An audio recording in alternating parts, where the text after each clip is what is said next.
Σήμερα θα σας συστήσουμε τη Ζήνα. Η Ζήνα είναι το μοναδικό γεράκι αυτή τη στιγμή στον κόσμο, το οποίο είναι εκπαιδευμένο να καταρρίπτει drones.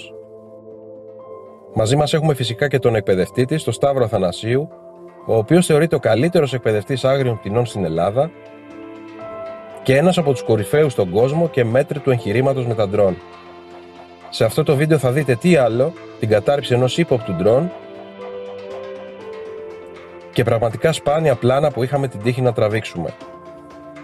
Μείνετε μαζί μας για να δείτε όλες τις λεπτομέρειες, τα ευτράπελα, καθώς και το πώς η φύση καταφέρει να είναι η άμυνα του ανθρώπου απέναντι στην εξελιγμένη τεχνολογία που λέγεται drones.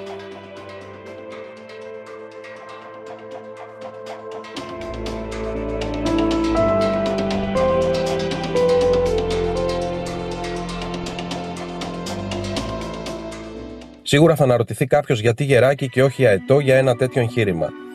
Η απειλή μέσα στις πόλεις δεν είναι μικρά ή μεγάλα μη επανδρωμένα αεροσκάφη, είναι μικρά drone, τα οποία είναι γρήγορα και ευέλικτα, αλλά όχι πιο γρήγορα από ένα γεράκι. Η ραγδαία αυξανόμενη χρήση των drones και ο σχετικά εύκολος εξ αποστάσεως χειρισμός τους τα καθιστούν ως τη νέα παγκόσμια απειλή. Μπορούν να χρησιμοποιηθούν ερασιτεχνικά για χόμπι ή και πιο επαγγελματικά για ντοκιμαντέρ και ταξιδιωτικά βίντεο, αλλά μπορούν να χρησιμοποιηθούν και για κακό σκοπό, για κατασκοπία και έλεγχο συνόρων και στρατιωτικών εγκαταστάσεων. Πρόσφατα μάλιστα χρησιμοποίησε και η Τουρκία στο δικό μας εναέριο χώρο πάνω από το Αιγαίο.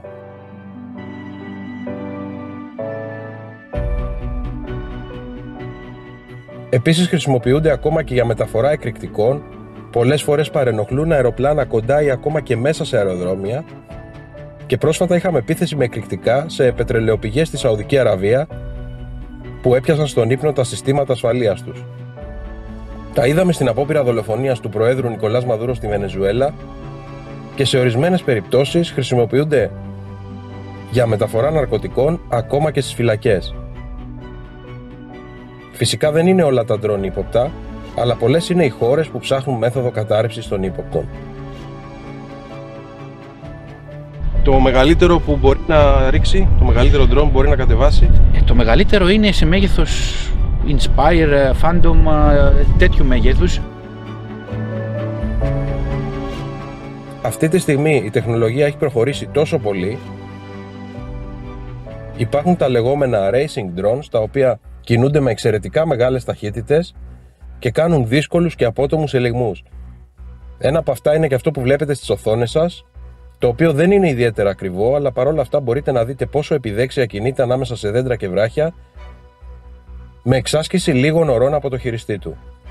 Αυτού του τύπου τα drone δεν είναι ικανά να μεταφέρουν μεγάλα βάρη, αλλά είναι εντελώς αδύνατο ένας αετός να μπορέσει να ταρπάξει. Καταλαβαίνουμε όλοι βέβαια ότι όσο πιο μεγάλο είναι ένα drone ή γενικά ένα υπτάμενο αντικείμενο, τόσο πιο εύκολα καταρρίπτεται.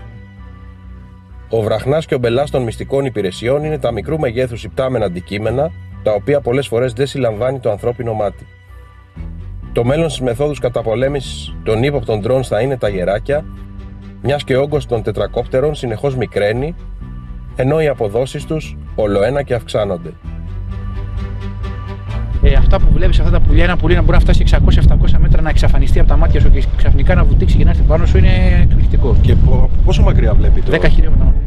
Σε διάσκεψη για την αντιμετώπιση απειλών των μη επανδρωμένων αεροσκαφών που έγινε στις Βρυξέλλες, είχαμε και θετικά παραδείγματα χρήσης των drones, όπως τη μεταφορά αίματος από το ένα νοσοκομείο στο άλλο, τη συμβολή σε εξερεύνηση εξαφανισμένων παιδιών ή σε επιχειρήσεις πυρόσβεσης.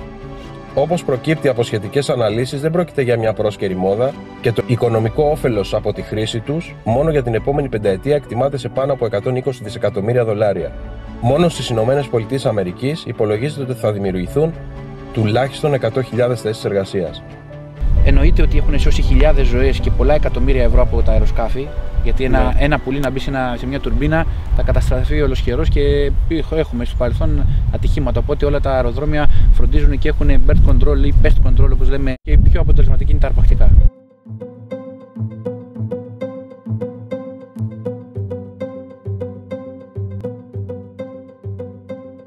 Με τα γεράκια μπορούμε να κάνουμε τεράστια πράγματα και τα είχαν λατρέψει οι αρχαίοι πολιτισμοί και πρώτοι αρχαίοι Έλληνες. Υπάρχει περίπτωση να φύγει το γεράκι πάνω σε μια Δηλαδή πετώντας να σου φύγει όταν... Όχι. Λοιπόν, τα γεράκια έχουμε μια σχέση συγκεκριμένη, σχέση εμπιστοσύνης.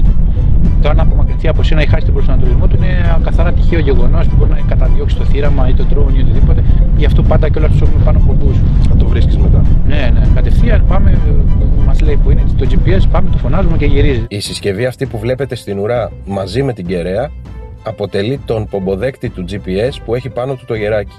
Ανά πάσα ώρα και στιγμή ο εκπαιδευτής του μπορεί να ξέρει την ακριβή θέση του. Φαίνεται υπερβολικό, αλλά για να πάρετε μια εικόνα, εάν κάποιο γεράκι εκπαιδευμένο για κάποιο λόγο χαθεί, η απώλειά του δεν μπορεί να υπολογιστεί σε χρήματα και λόγω της μοναδικότητάς του, αλλά κυρίως λόγω της επίπονης και απαιτητικής εκπαίδευσης. Το κόστος μπορεί να ξεπεράσει για ένα απλά εκπαιδευμένο τις 50.000 ευρώ, αφού βέβαια έχει εκπαιδευτεί και ο ίδιος ο αγοραστής πριν το αποκτήσει, αλλά η αξία και η ιδιαιτερότητα της εκπαίδευσης της Ζήνας είναι ανυπολόγιστη. Και κάποιο ευστράβελο που έχει γίνει σε κάποιο event, κάτι να... Όχι, γενικά είμαι προσεκτικός, επειδή θέλω να πηγαίνουν όλα όπως πρέπει να γίνουν.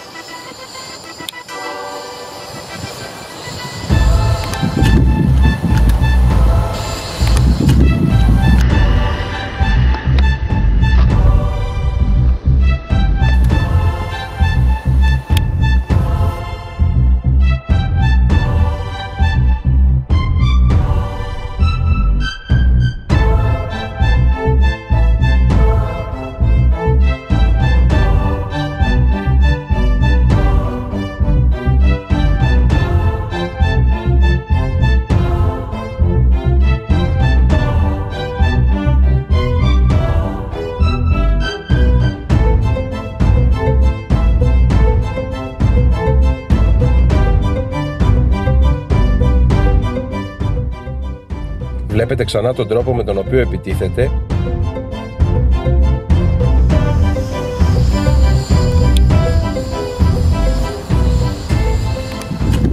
Λίγα μέτρα πριν πιάσει το θύραμά της, προβάλλει τα πόδια και το κατεβάζει σε σημείο που θέλει εκείνη. Και να πούμε ότι τα πόδια των γερακιών είναι καλυμμένα με φωλίδες, αντέχουν σε δαγκώματα μεγάλων τροκτικών, ακόμα και φιδιών, και έχουν νύχια που φτάνουν τα 10 εκατοστά.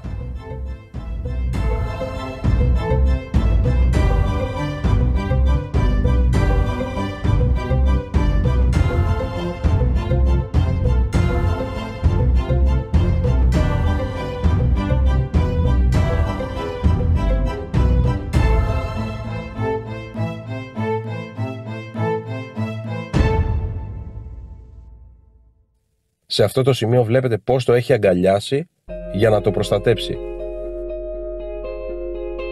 Το σκούρο μέρος εξωτερικά των φτερών της την κάνει πιο δυσδιάκριτη από πιθανούς θηρευτές που μπορεί να βρίσκονται κοντά και θέλουν να της κλέψουν το θύραμα.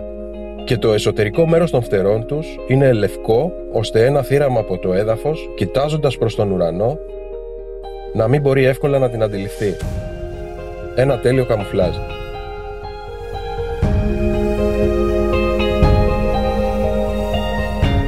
Και ούτε λόγος βέβαια για να τους πάρουμε το θύραμα.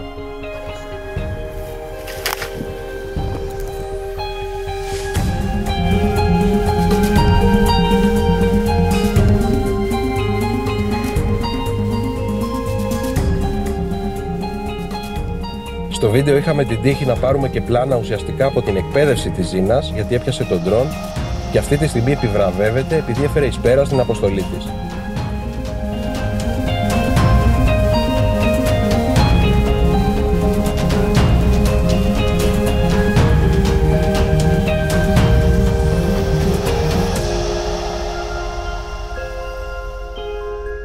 Το έργο και το δικό μας και τη Ζήνα σήμερα είχε αρκετά εμπόδια.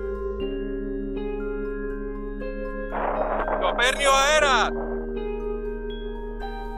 Σε ένα περιβάλλον με πολύ αέρα,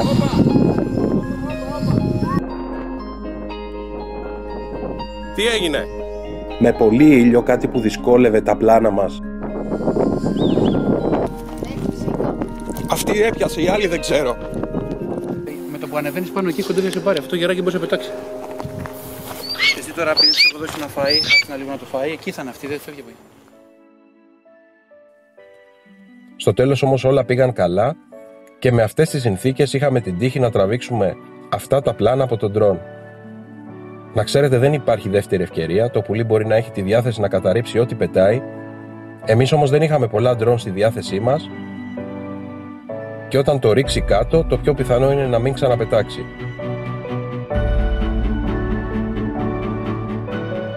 Και ευχαριστούμε γι' αυτό και τη Ζήνα, αλλά και τον εκπαιδευτή της.